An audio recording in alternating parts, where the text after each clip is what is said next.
శ్మశానంలో ఆయన కూర్చోపోతే ఉగ్రభూతాలు వచ్చి ఓళ్ల మీద పడిపోయి ప్రజల్ని సత్కార్యాలు చెయ్యనివ్వవని అక్కడ కూర్చుని తాండవం చేసి వాళ్ళని కూర్చోబెడతాడు.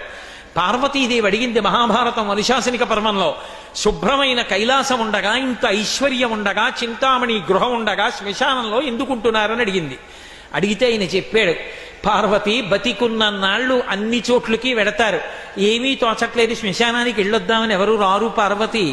నేనంతవాణ్ణంటాడు, పొడుగ్గా ఉన్నానంటాడు, తెల్లగా ఉన్నానంటాడు, పండితుండంటాడు, పద్యాలు నాకు నోటికొచ్చంటాడు, ఉపన్యాసం చెప్పగలనంటాడు, నాకు పాటలొచ్చంటాడు, నేను నాట్యం చేస్తానంటాడు, నేను అధికారినంటాడు, నా దగ్గర డబ్బుందంటాడు, నేను పాట పాడగలనంటాడు. ఇన్ని ఉన్నాయనుకున్న వాడిలోంచి ఊపిరి బయటికి వెళ్ళిపోయిన తరువాత వాణ్ణి తీసుకెళ్లి 4 కొత్త కర్రల మీద పడుకోపెట్టి చాప చుట్టి తాడు కట్టి పైన నూలుబట్ట కప్పి తీసుకొచ్చి అన్నీ తీసేసి కర్రల మీద పడుకోపెట్టి కాల్చేస్తుంటే జీవుడు లేచి నిలబడి పుర్రె పగిలిపోయిన తరువాత కన్న కొడుకు కూడా స్నానం చేసి వెళ్ళిపోతుంటే చీకటి పడిపోయాక, అయ్య బాబోయ్ చుట్టూ ఉగ్రభూతాలు, నా వాళ్ళన్న వాళ్ళు లేరు, వీళ్ళని నమ్ముకున్నాను, ఒక్కడు లేడని ఏడుస్తుంటే నేనున్నాను రా అని చెప్పడానికి నేను కూడా లేకపోతే చచ్చిన వాడు 1000 మాటలు చచ్చిపోతాడని అక్కడ ఉన్నాను పార్వతి, నా కర్మకాల అక్కడ లేనన్నాడు.